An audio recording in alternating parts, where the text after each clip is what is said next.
Greetings to you. Greetings and welcome to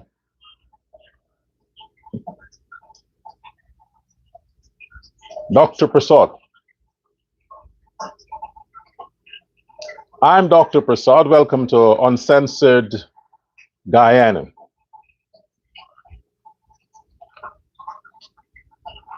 You notice I'm not using the word love these days, just plain Dr. Prasad. Yeah, because when I use the word love, there are a lot of idiots that are taking it for granted. So I'm going to put the love thing on hold for now. We're dealing with hardcore life, hardcore issues, and I have to be firm in my position. I have to be firm in my emphasis and consistent. The fact that you have Dr. Love, people can't separate this. They can't seem to separate the whole love sentiment. They think that I'm approaching this situation in a very soft, fashioned way. So it's just Dr. Prasad. That's it. Your precious gift. I am your precious gift. Welcome today. There's a lot on the agenda for discussion, for my attention, and I take the position of pronouncing on these issues. Whomever will must take cognizance of that and do what's necessary. I'm not your government, I'm not your president. I am me. So I'm here to enlighten and to open up your eyes and to understand that you, the citizen of Guyana,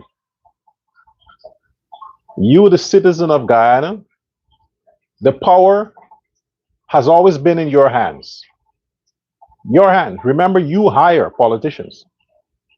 Politicians don't hire themselves. Yes, they desire the job. They apply for the job. They go through all the testing, all the apprenticeship. And the one that gets the most, that is most favorable, gets the job. But they have to understand that no position is permanent when it comes to politics. No position is permanent. You might retain the title, but not the power. The only time a position is permanent is if your role, whatever you did in your role, however you have functioned in your role, you have won the hearts of the people, they embraced you, and in their hearts, there is a special place for you, like Michael Jackson. He's always loved, even beyond the death, he's always loved. We're talking about a recent individual, Michael Jackson, Charlie Kirk. Beyond that, he's loved even more because he won the hearts of the people. Two things stand out for Jackson and Kirk. They maintain who they were. They did not play a role just for a certain objective or they want to achieve a certain goal. They become a role. No. These are men who were themselves 24/7. So when people get to know them, they realize that, hey, this is the same Charlie Kirk behind closed doors as he is in public. This is the same Michael Jackson behind closed doors as he is in public. So people could have trusted these individuals. I can't say the same for politicians, especially in Guyana. They're terrible, terrible actors. Terrible actors. Should I say they're terrible actresses? No, we don't have actresses in Guyana that are politicians. They're trying to be men. Yeah.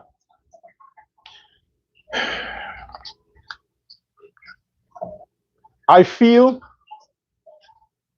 for the president of Suriname, the now president of Suriname, I empathize with the woman. Empathize with the woman. I don't know why politicians keep doing this. It is because we, the people, who are supposed to be having the power, we allow these people to do what they're doing. We give them a hall pass. We give them a break. We give them leverage. Oh, continue. We'll vote for you again. The same happened in Guyana. Let me switch for a moment. Instead of the PNC continuing on the economic path that President Ramotar had started, even though they blocked a lot of the developments, instead of them taking advantage and continuing along that path, what did they do? Put everything on hold, took a new path. They had to start all over again. So all the investment that President Ramotar would have made during his tenure as president, all of that was wasted. Wasted. But the debt still had to be repaid. The PNC came into office and they created new debts. They didn't pay the one that Ramotar had started or took. No, they just ignored that and they created more debt. And by creating more debt, they had to find a way to not just keep the one that they met under control, but to contribute to the new debt they created.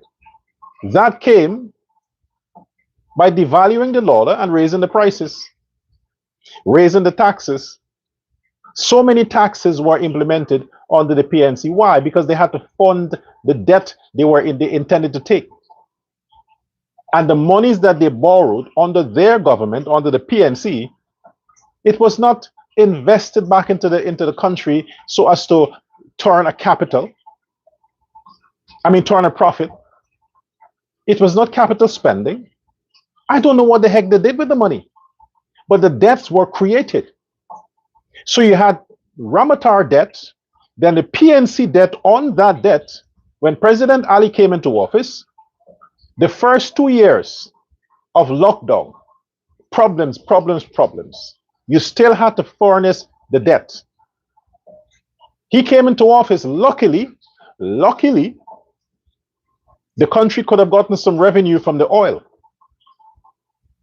But with that small oil revenue, it could not have done anything to the debt that Ali came and made and met.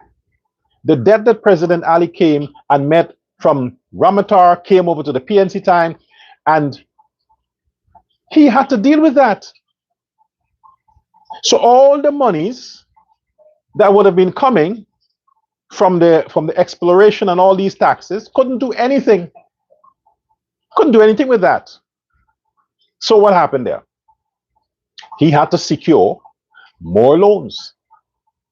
Loans to pay loans. Now these loans, 3 piled up. And Ramotar would have actually inherited loans that would have been still being serviced from Jagdeo time, from the generations and generations, and there's still loans. Loans come, your kids come, they grow up, they have to pay loans. Their kids come, they grow up, they have to pay loans. And most of these loans are not going into the pockets of the people. Most of these loans are going towards funding projects. And by way of funding these projects, politicians get their kickback. They get their kickback. But the loans must be repaid with interest. The politicians don't pay the loans. They don't have time with that. Every time they bring out a new budget, they have to make provisions in that budget to service the debt. And in the budget, they have to make allocations for money towards past loans by way of taking more loans. It never ends. This is why the budget every year gets larger and larger. It's not to spend money in the country, it's to pay debts. You're taking debts to pay debts. That's the mess Suriname is in right now. The mess.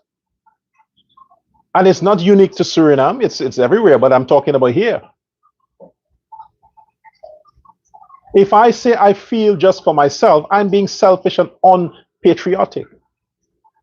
But I walk around, I look around, I listen to people, I talk with people, and even now,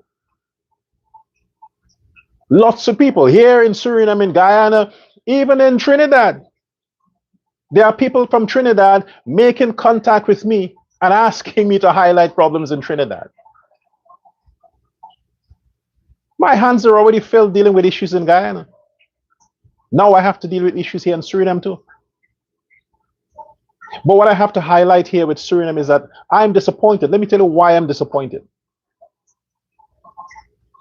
I have the utmost respect and admiration for President Santokwi. But his people, his cabinet, the people under him, they took advantage of his inexperience. They took advantage of his cultural identity. And by virtue of that, they bankrupted the country. And all the blame now is on him. He carries the blame now.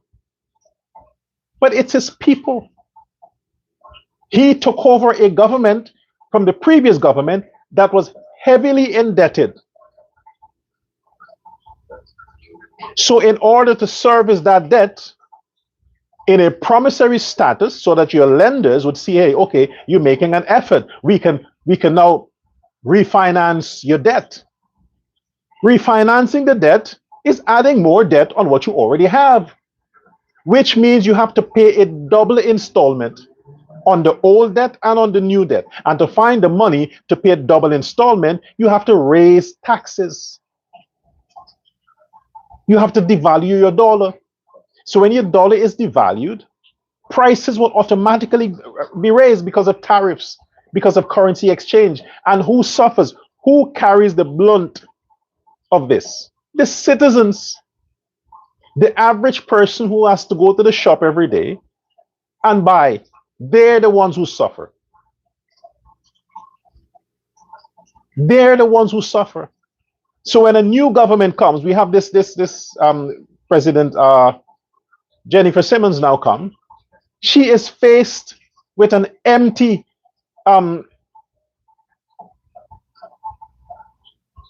storage, an empty vault with 1 million person that has to be paid. You have government workers that has to be paid. You have contractors that has to be paid. All these people has to be paid, but there is no money. There is no money. What happened to all the money that the previous government borrowed? If you borrowed $1 billion, you should have $1 billion there. Since there is nothing to show that you have spent it, then it should be in the treasury. It should be there. When another government comes and they go to the central bank and they look in the treasury, they should see $1 billion there because nothing was spent. It wasn't spent on anything. So the money needs to be there. If the money isn't there, where is it? This nonsense has to stop with these politicians, man.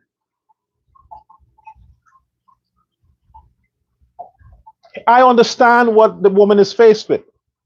So when you around the world, wherever you're looking from, and you hear things about Suriname especially, I'm saying now, this woman we have now, the president of Suriname, Jennifer Simmons, she just got there. She just got there. It's not 2 months. And from day one, debtors are calling.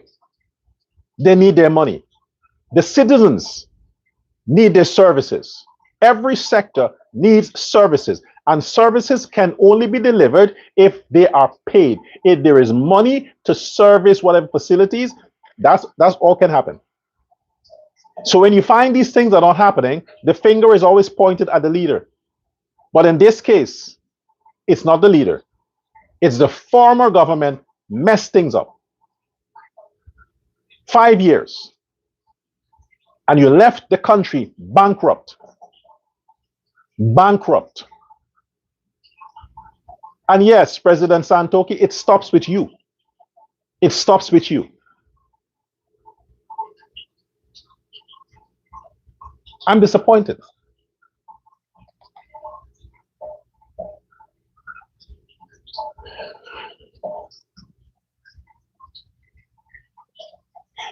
President Irfaan Ali.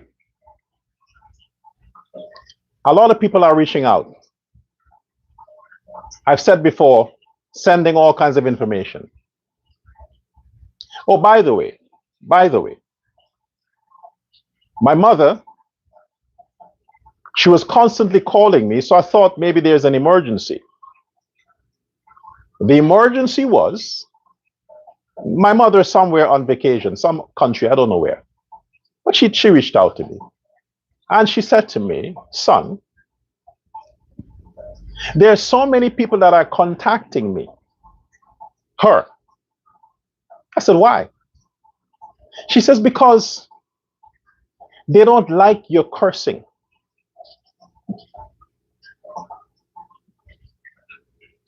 I said, mother, but I don't curse. She says, yes, you do. I watch you. And I talked to you about it before. But now I'm telling you again. You can use better words. You're smarter than that. Remember your upbringing. That hit me. That is what hit me when my mother said, remember your upbringing. I didn't raise you like that. When she said that, I thought, okay, she got a point. She says, no matter how angry you are, I understand the job you do. I understand the responsibility. I understand what you are tasked with. It's not easy addressing the problems you address, but please, my son, use other words. Because all these people are contacting her and they're bothering her and they say, can you please talk to your son? We are supporting him. We like what he's doing, but can you tell him not to use those words because we don't know the family like that. We don't know him like that. He wasn't raised this way. Just an hour ago, she gave me a long lecture. So I said, mother, but I like cursing. She says, well, do it off camera. When you're alone by yourself, you can say what you want. But when you are representing what you are representing, you have all these people are following you. You're in a leadership position. Don't do that. You have your sons. And besides, I didn't raise you that way.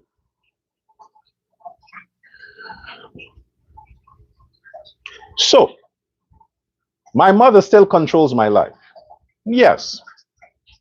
And I'm glad that she reminded me that, hey, you weren't raised in the ghetto. You weren't raised in the streets. You had a very, very unique and well-cultured upbringing. These things are not, people are surprised. So to all the persons who I may have offended, those who may have known me from childhood coming up and all my environment, my upbringing, and understand that that's not the background that I was from or I don't represent, I apologize.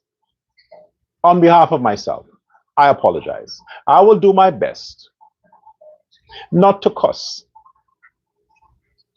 I'll do my best. I will try. I'll get therapy. I'll get therapy. Okay, I'm not promising, but I'll do my best. Because my mother is uncomfortable with that. So, and there it is. Why this is very unique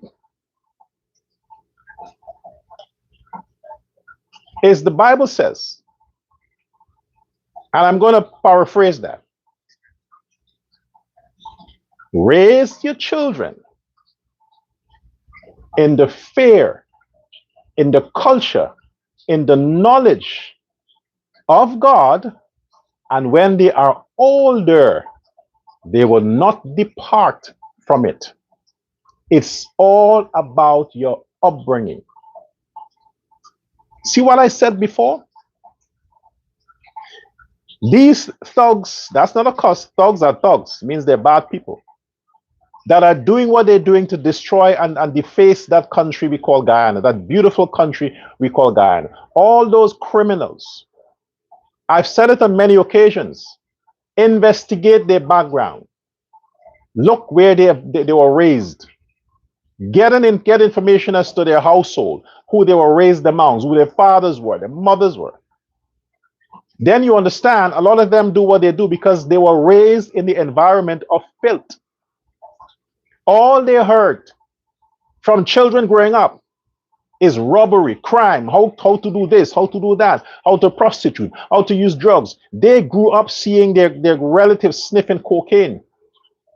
They grew up in an environment where all, even as babies, you know, they have some household, they have some very bad parents that would have their nursing babies right there, and the father is just about 1 meter away smoking cigarette. Those are bad parents. Or the mother would be smoking cigarette and she's breastfeeding her baby. Those are terrible parents. Now imagine that child growing up and becoming a junkie. You may not know that's the environment that child was raised. Imagine the child, a young boy, might be home and he sees his father with illegal weapons. He sees his father comes home with all kinds of stuff, and he knows, because of what he's hearing, that the father just stole it. Imagine he's raised in that environment. Imagine he has to go visit his father at the prison because he murdered somebody or he stole something. That is what is shaping the personality of that child. So all them fellas who are robbing people and stealing in Guyana there around the city, there really must be no hope for them. This is why you have to just lock them up and leave them there, because they can't be rehabilitated. You cannot change them. One British back in the day in the 50s, the person wrote, "Give me the child from the cradle to 6 years, and I would shape the rest of their lives." Jesuits, I think, said that. Give them the children from birth to age 6, and they would shape the personality of the child in 6 years, the first 6 years. After that, whatever direction that child is geared for, that's it. The criminals that we have in Guyana, the black criminals we have in Guyana, the ones who are just 12, 13, 14, 15 years, you can't help them. You just have to you catch them, you got to put them in juvenile, and when they get older, then just transfer them into the adult prisons, because you can't help them. It's how they were raised. Their mother and father, their homes that they were given birth into, was a criminal den by itself. That was the prison. The first prison they were exposed to is the prison of their mother and father. And don't give me this thing about single parents, that, oh, because the black father is not around, the black family. No, that is nonsense. That is nonsense. There is no evidence to that. That if a father is in a home, the home is raised properly. There is no evidence to that. Don't bring statistics. Because most of the people who commit the heinous crimes around the world, in America, the mass shooting, terrorists, all them heinous crime, as recent as the man who assassinated Charlie Kirk, they were in households of father and mother and grandparents, but yet they grew up to become the worst scums of humanity. So it has nothing to do with father in the wrong. It has to do with how you raise the child, the culture of the child. And I'm going off topic here, but it's for the better, thanks to my mother. There's another thing I want to point out, and I would like to advise the Ministry of Education of Guyana. Ministry of Education. And yes, the former minister, finance minister of the APNU, the former finance minister, you had a lot of bullshit to say on this low grade, zero rated black man television they call Buxton something, some shit like that. The ghetto life, some shit. Yeah, they represent the slaves of a certain, yeah, their audience is the runaway slaves that are still alive.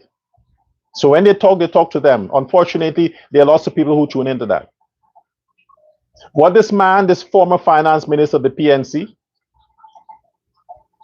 you're criticizing the president's choice of switching around Priya Manik Chan from Minister of Education to Minister of Local Government.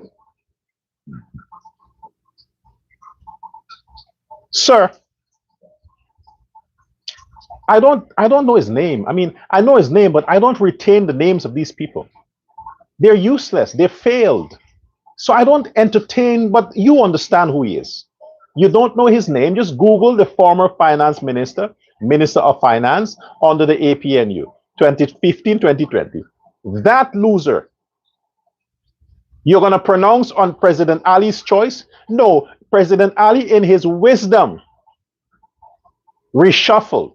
And Priya Manik Chan, if Priya Manik Chan's people put you up to that shit because they want to get back to the president for as you say, demoting,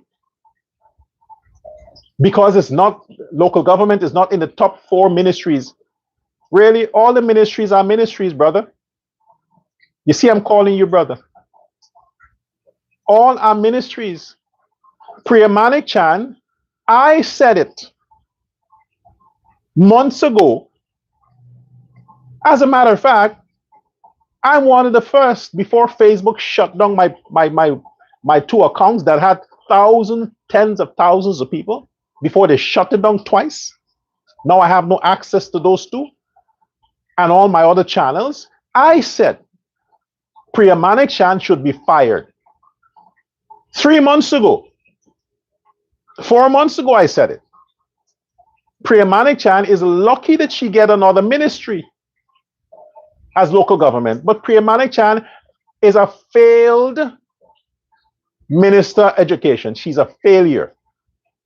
Priya Manik Chan should have just said, you know, President Ali, I had enough of this ministry stuff. I'm going to practice my law.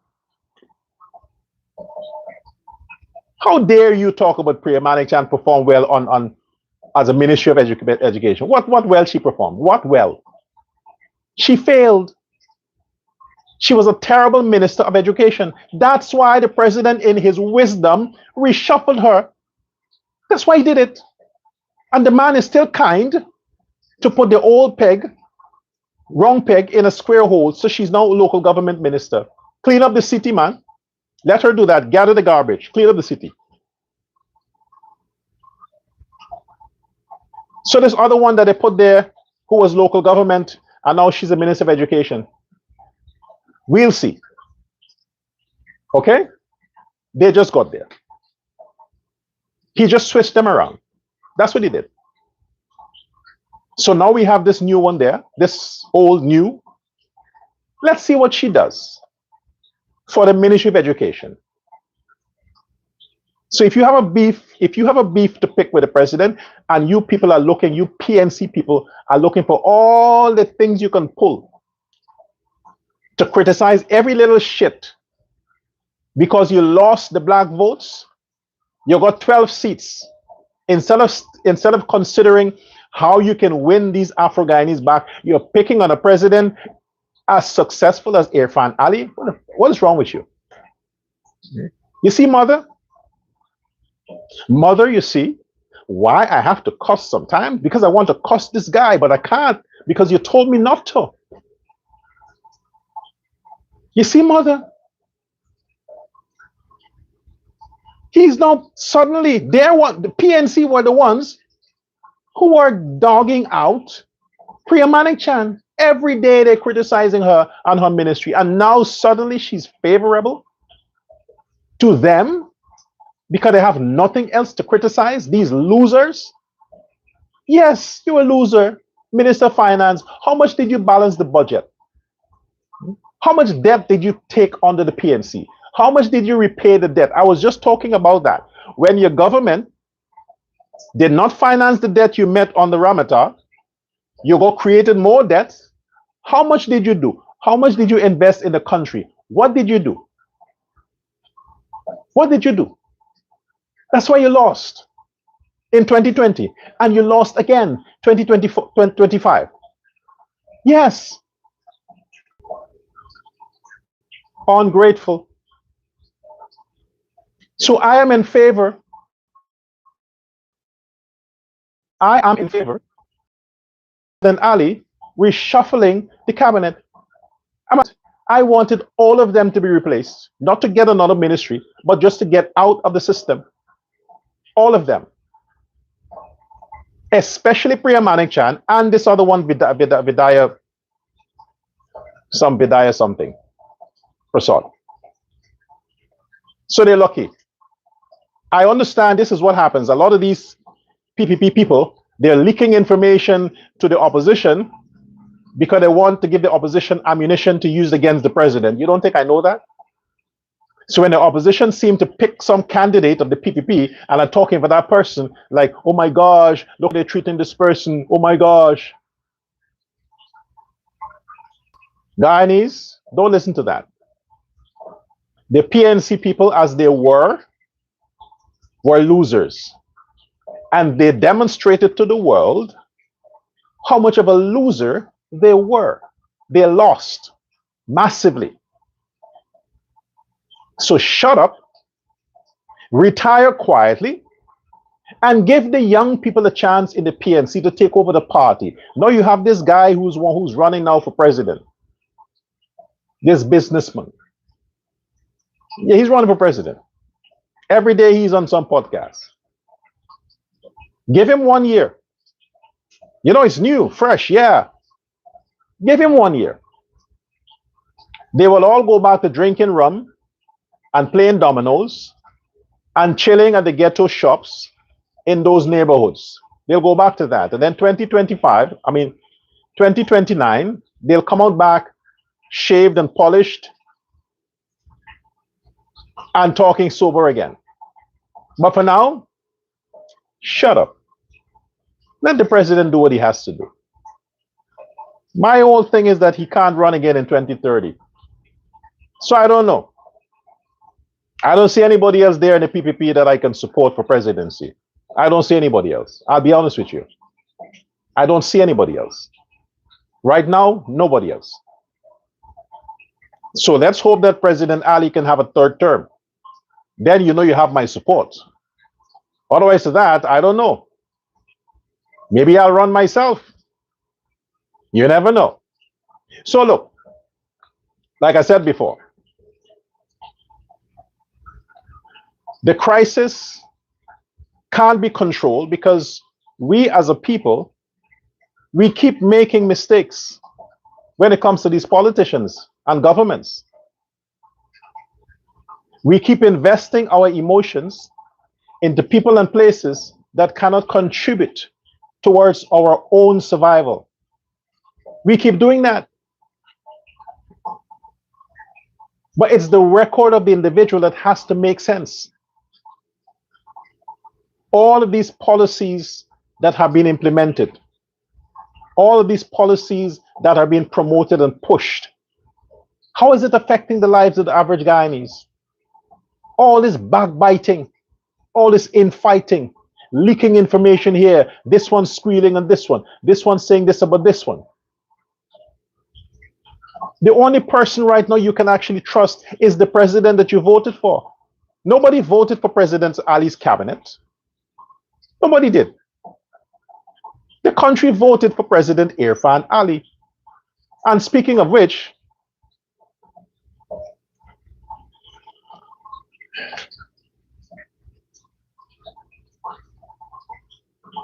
Irfaan Ali, before he was a politician, was my friend.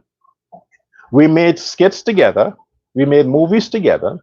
We hung out together. We socialized together. We went to church together. We went and evangelized together. We prayed together. We ate together. We took the bus together. We talked about girls together. That's our history.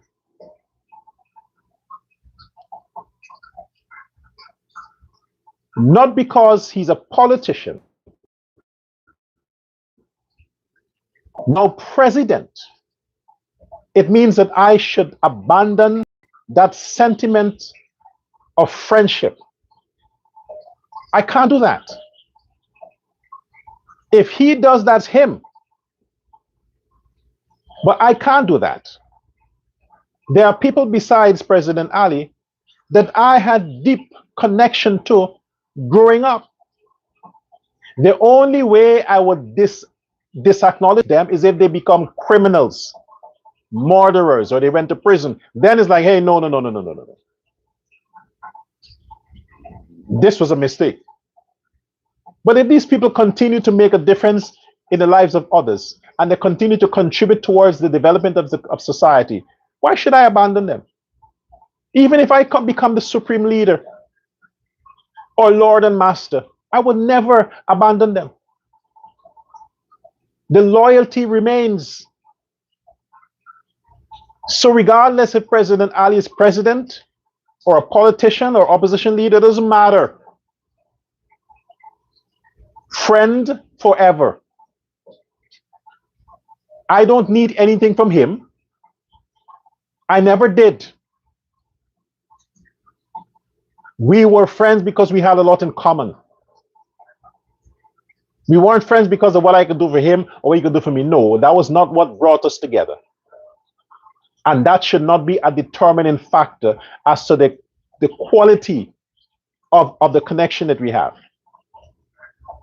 It should never be. So if President Ali has a third term and I have an opportunity to run for president in another party, I would refuse it. Say, no, I can't run against my friend. I won't do it. For nothing. I wouldn't do it. That's how loyal I am. If he is not the presidential candidate for the PPP in 2030, I have to approve of whoever else will come. If I don't think the person is worth it, they don't get my support.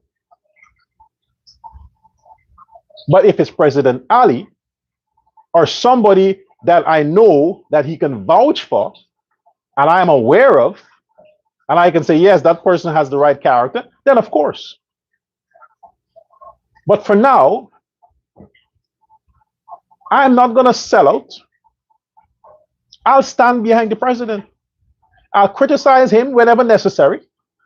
I'll say what I need to say because that's what I always do. He knows me like that. He knows me like that. I criticize if I have to, but I will still love you. You're still my brother. You're still my friend. So get this. And I'm talking to critics. When I say critics, you don't mean that guy. Critics is a word. I'm talking to my critics. I support President Irfaan Ali because before he was President Irfaan Ali, he was Irfaan to me. A friend, wasn't a politician. That is what I'm loyal to. I am proud of him, very proud of him. Yes, of course. He's a mighty president. He's one of the greatest in the Caribbean, in the world. He's the best president that Guyana has ever known. Don't you think I boast about it? Of course I do. Of course I do.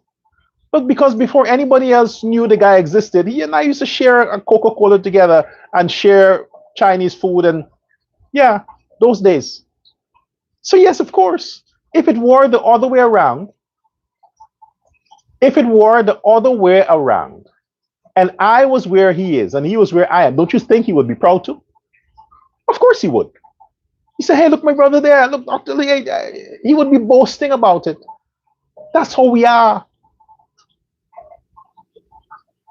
So I am happy when I see him and I'm like, damn, look at that guy. A genius. Imagine, that's my body. That's my body.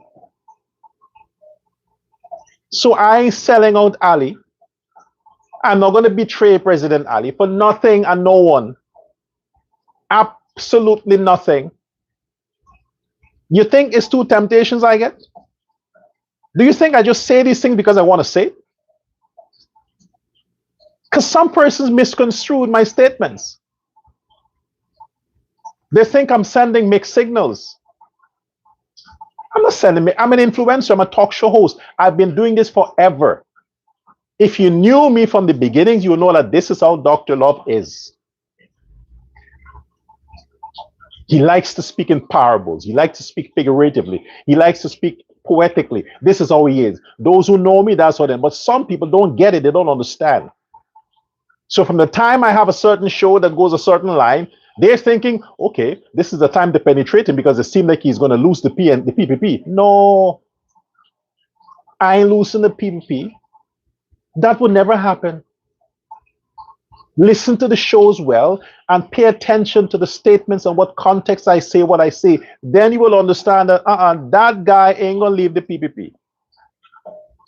It wouldn't happen. I'm saying it now. Everybody understands that. And especially since President Ali, who was my buddy back in the day, is the president, you still want to tempt me to think I'm going to betray President Ali? Are you nuts?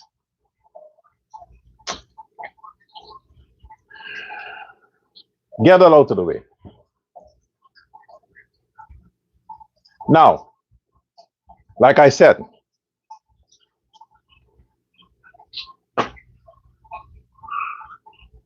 our dear president, President Irfaan Ali, used his time, his platform,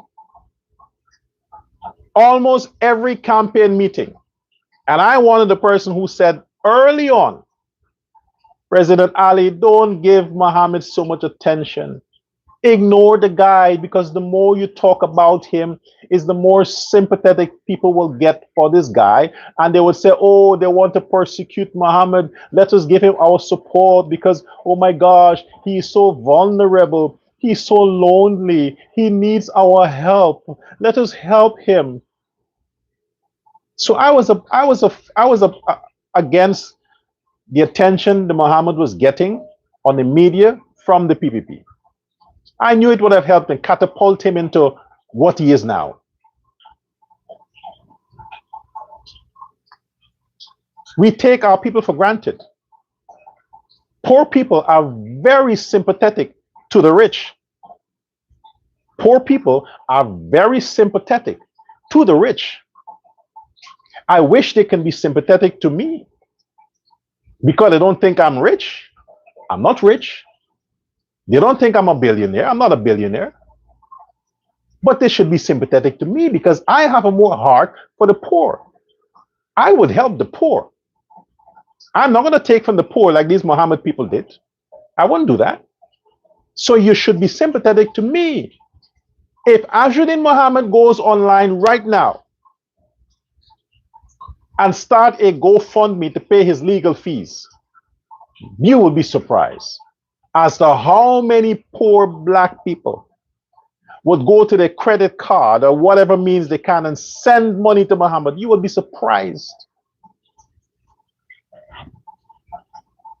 how many will do it, because they sympathize with, I don't know what it is. It's like a reverse psychology thing. You think the rich should sympathize with the poor, but the poor sympathizes with the rich. People are just happy in their poverty. They would support you when you're rich. But you're poor like them and want to get to, no, they wouldn't support you. They wouldn't trust you. Even though you tell them, hey, these rich people don't get rich just like that. They get rich by making you poor. No, they don't want to hear that. So look, before you support this Mohammed guy, support me. Okay, fine, I'm rich, I'm a billionaire. Support me then. Help me to be more of a billionaire. Because if I say I'm not rich, you wouldn't support me. I have to tell you I'm rich for you to support me. But this is what the president did, and the president told them, he begged them, Guyanese citizens, I'm not bothered with Azruddin Mohammed. I'm concerned about you, my people. This is going to befall you if you follow this guy. The man is cursed. He's a disease. And anything that comes in contact with him will get the disease. His disease is contagious. We warned you.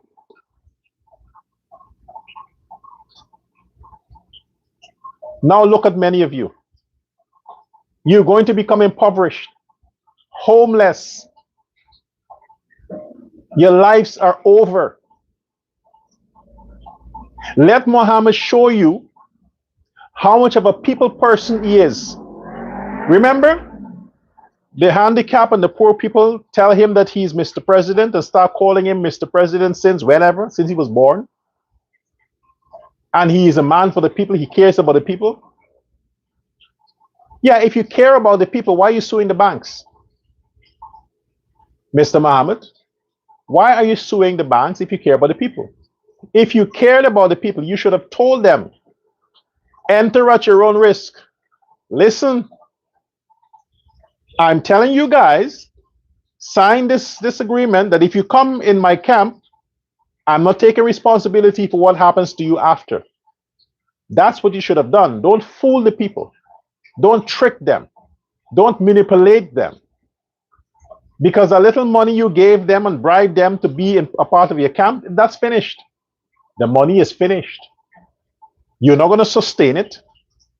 Look what's happening right now.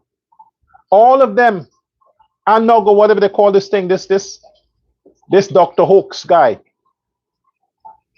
The guy who was delicensed, the doctor was delicensed. Now he's crying foul. He and his team is crying foul. You use them too, because everywhere you see Mohammed, you see this guy. You would think Doggy and this guy would be the first two on the list. Both of them, the Mohammed betrayed. Well, I heard that he bought something for Doggy. Yeah, you can buy a black man. Yeah, well, whatever. Give them some money and they shut up. That's how you treat black people. They're not ambitious. Yeah. They just want some cash now. And with that cash, they can like, okay, get this, get that, buy some drugs, pay some bitches, pay some. Bitches is not a curse. It means female dogs in heat. Female dogs in heat. That's the meaning of the word bitches, not a curse. Don't get it twisted. But that's what he did. Use these people. Now, the next thing you will hear that is Anok people might take him to court. Another court case for deceiving his team. But they should have known these guys don't become rich just by being honest. A lot of these billionaires are billionaires because they're fraud, they're money laundering, illegal business, crime, crookish behavior, all of that. And you're going to trust people like that? Really? Now, all these poor people who put their trust in Mohammed because the PNC failed the black people. The PNC failed the black people. Aubrey Norton, are you still there? Are you still there, Aubrey Norton? Look what you're doing now. They should sue you. Aubrey Norton, those people who Azruddin fooled, and now they're chastised and they're penalized, guilty by association. They should sue your ass, Aubrey Norton. Because it's because of your bad leadership. And you pushed out all of those promising PNC people. The black people ran to Azruddin, and look what's happening to them. Azruddin Mohammed, it's your responsibility. It's your responsibility. You should pay the loans for those people that followed you on the promise. You promised them you're going to be president. You promised them that you should pay the loan. You should clear their debt. That's what you should do. You have the taxpayers' money. You still need to pay that. Write it off as charity, but clear those people's debts so they don't lose their homes. They don't lose their credibility. That's your responsibility, Azruddin Mohammed. It's your fault they're in that mess. You can sue whatever bank you want to sue. At the end of the day, it is your fault. You should do the noble thing as the opposition leader, the man for the black people, and pay those people's debt so they don't lose their homes, they don't lose their credibility, and at least they can survive for however long. You should be the one to do that. You should have an insurance for those people's lives because you messed up. You knew that you had a disease of sanction. You knew the consequences of it. And you still knowingly affected all these people when your bank accounts were not affected. How is it that the Mohammed's bank accounts, how is it that their accounts were not affected? The banks still have their money, but all these poor people were affected. What kind of nonsense is that? What kind of a nonsense is that? Was it manipulation? What kind of a crap is that? You're going to cancel the accounts of all these other people, but you don't do anything to the Mohammed's account because you need their billions to run your bank? You can't afford to lose their money, but you can lose the 2 million, 3 million, 5 million from poor people. You can lose that. But the billionaire, the person who's responsible for all this chaos, no, you need his money. So you don't penalize him. Oh, it's no risk. There is no risk with keeping business to the Mohammeds when it comes to bank accounts, but the risk only involves the poor people. I hope you people understand how you were played. I hope you Guyanese understand how you were played. All this gimmick and this pretense and this theatrics that Mohammed is coming out with, like he's working for the people, it's a sham. It's a sham. He knew from day one. It is a sham. Because he should have said that his bank accounts is not affected. Then people would have seen that, hey, no, something is fishy here. Something is fishy here. The banks are penalizing the persons who don't really have the sanction. They just associate with the sanctioned man, but the banks are not penalizing the man who actually is a criminal.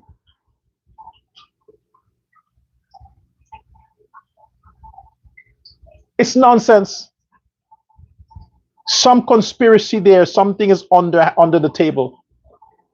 So he's just pretending that he cares about the people. How many houses he has? 100? He's not losing any house. You're losing your homes. You're losing your livelihood. He's not losing anything. All them companies the Mohammeds have, you think they're affected? They just transfer the companies into other people's names. They pull themselves out of the company, but their business continue. Other people's names, but you, the stupid ones that voted for these people, you think that they're innocent. They're not innocent. They're not innocent. They played you. And now who has the responsibility? Now you're going to turn to poor President Ali to save you. And knowing the president, he will try to intervene, knowing who he is. He will take that responsibility and see how best he can fix it. That's the thing. The man warned you not to get involved. Begged you even. Now it's his responsibility. The people who were affected should sue the Mohammed's family. They played you, they lied to you, not the banks. The Mohammed's family, they're the ones you should take to court. But like I said, it's over for them. Before the end of next year, You might have all the members of WIN resign. They might cross over, some to the PNC and some to the PPP, before the end of next year. I like predicting stuff. I'm the prophet. Before 2026, the WIN party would dissolve. They will dissolve. Some will go over to the PPP and some will go over to the PNC.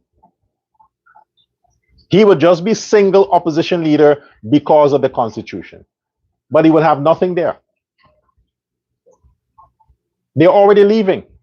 The hype is cool now. Everything is calmed down. The fire is extinguished. It's now calm. Now they're seeing the real person. And we talked about it. Minister of Home Affairs. Can we have harsher penalties to these black thugs on the East Coast? Can we please have harsher penalties? Can you order the police to shoot these people on sight when they pursue them? I saw something on the media where two men around the Giftland Mall there, is it on the East Coast, somewhere there? Two men attacked a motorcyclist while he was on his way to wherever, took away his bike in traffic, chopped the man on his hand. They had two stuff in it, chopped the man, took away his bike. I think it's a black guy.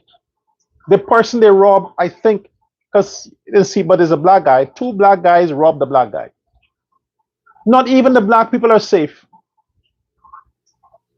Two black men robbed another black man of his bike, riding his motorcycle.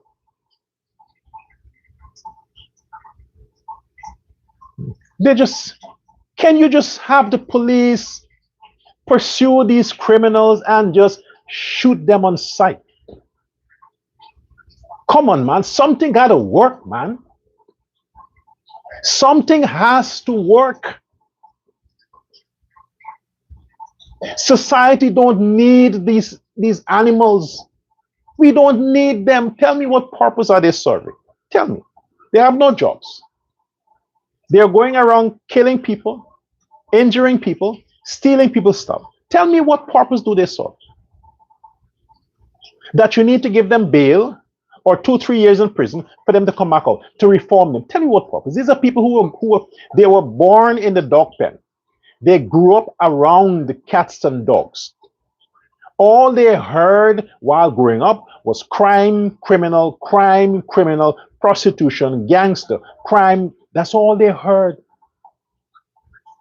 They're teenagers, they're young adults, and all they do, instead of them looking out and getting a job, paying taxes, helping to deal with the national debt, doing their part as citizens, they're going around the place robbing people. Can you, for heaven's sake, just shoot these people, man?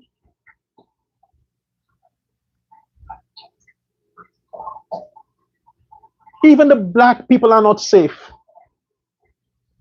Can you imagine that? How you think the Indo-Guyanese and the Chinese and the others feel? The blacks are robbing blacks. What do you think the other races are experiencing? How could one black man fight against two large black men with weapons? How does that work? Motorcycle? They're not going to ride that motorcycle. It's registered. They're going to sell it to some dealer who buys these things. Then they're going to just change whatever they need to change, remove serial numbers, whatever they need to do, they do, sell it as spare parts, and you can't trace it. They will not sell the bike as it is. They will sell it as parts. Whoever buys it will loose it down and just, maybe it's some bike shop that repairs motorcycle. They're the ones who will buy these things.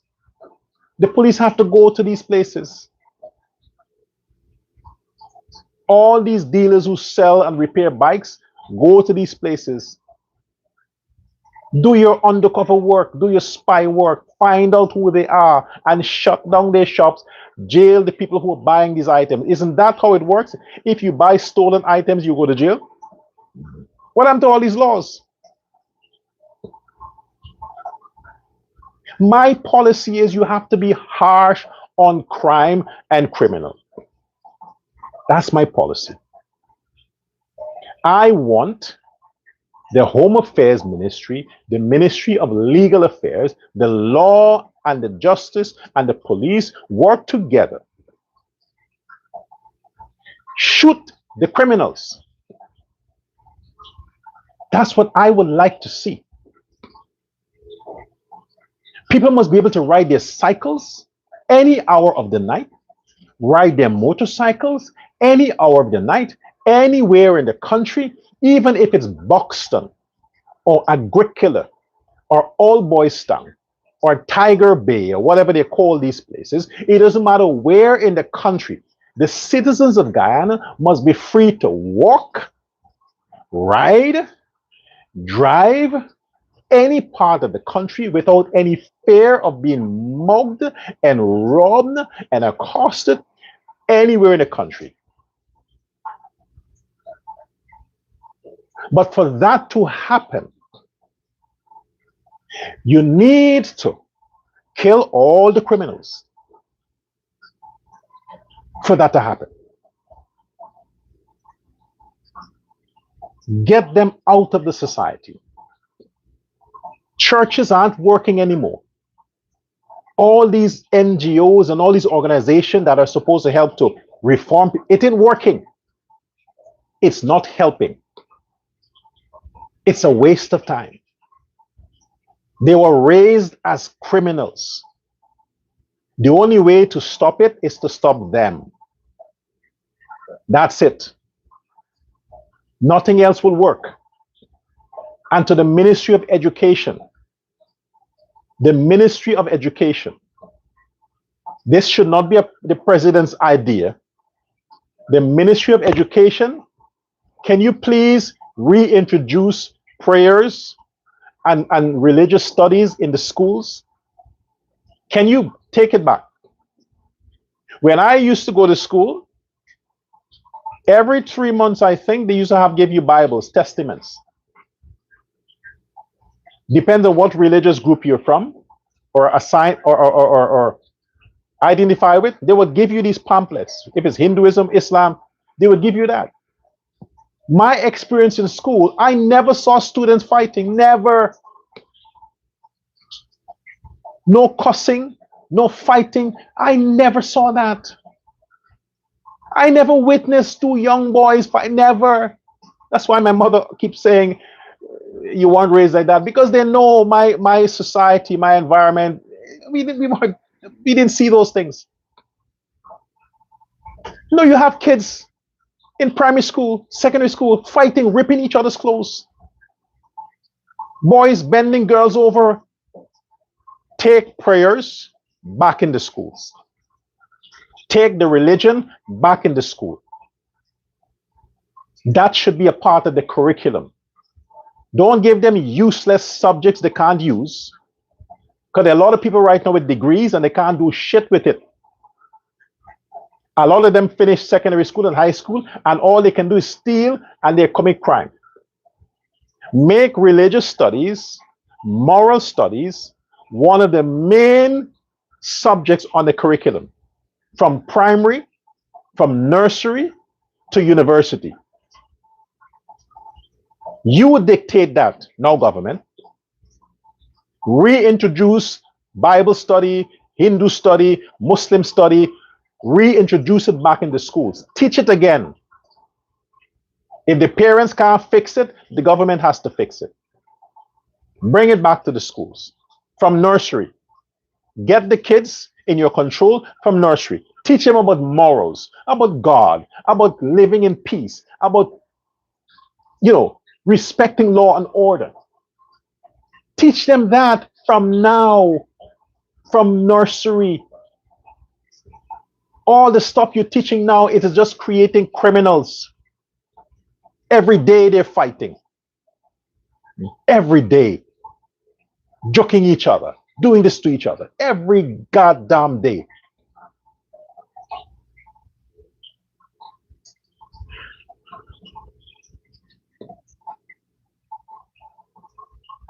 Bring the law and God back to the education system.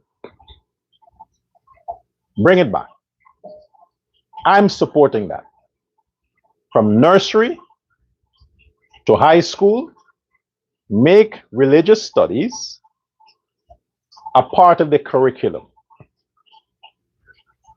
If the parents has a problem with that, they can keep their kids at home. But bring it back. Bring God back to the schools. To the schools. To the schools.